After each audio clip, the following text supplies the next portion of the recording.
Hi, everybody. It's Jane from Illumini Body here with another weekly hip stretch.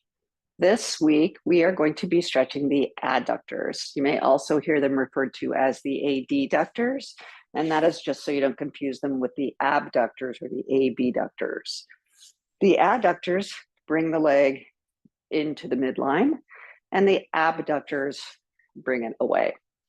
So you may also hear these referred to as groin muscles because they attach into your pubis and the sits bone, so the groin area, and then the other attachment is the inside of the leg. And so that's when they shorten, they bring the leg toward the midline.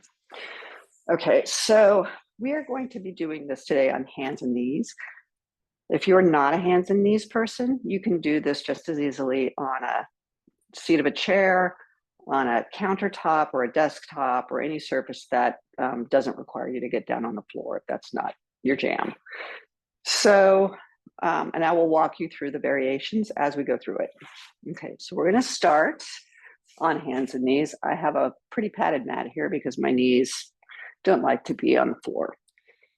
And so we're going to bring one leg out to the side. So if you're doing this on a countertop, I would be on forearms, and we would just bend this leg until you get some good, as much stretch as you feel like you want to get here.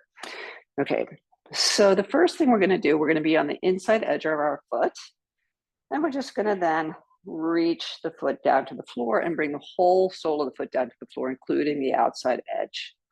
And then we're gonna lift it back up. We'll be on the inside edge. We'll bring the sole down.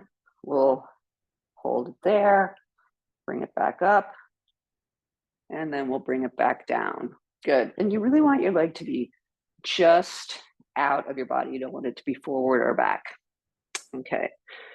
So from here, with my foot down, I'm just going to bring my hands a little further out than my shoulders, and I'm going to hinge forward, and I'm going to hinge back. We're going to do that a few times. And I want us to make sure as we do this that we try to maintain some external rotation of the thigh bone. So you can kind of see the little stripes on my pants.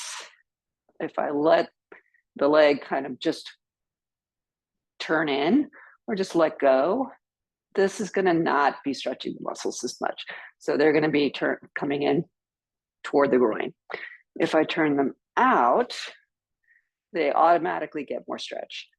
And then we're gonna hinge back and forward. So it's really critical here to make sure that our back is supported, right? And that we're really hinging in the hip. We're not rounding in the spine or tucking the pelvis or lifting it up. This isn't cat-cow. It's just hinging forward and back. Right? So we want this external rotation, just a little bit, but not so much that my foot turns out. I want my foot to be even or parallel. And then forward and back. And same thing, if your forearms are on a counter, this knee is bent, this leg is out to the side, foot is fully on the floor. You're just going to hinge forward and back.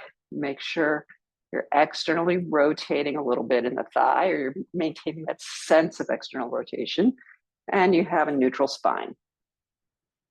And this should be a pretty good stretch. I'm feeling mine all the way back here and up here.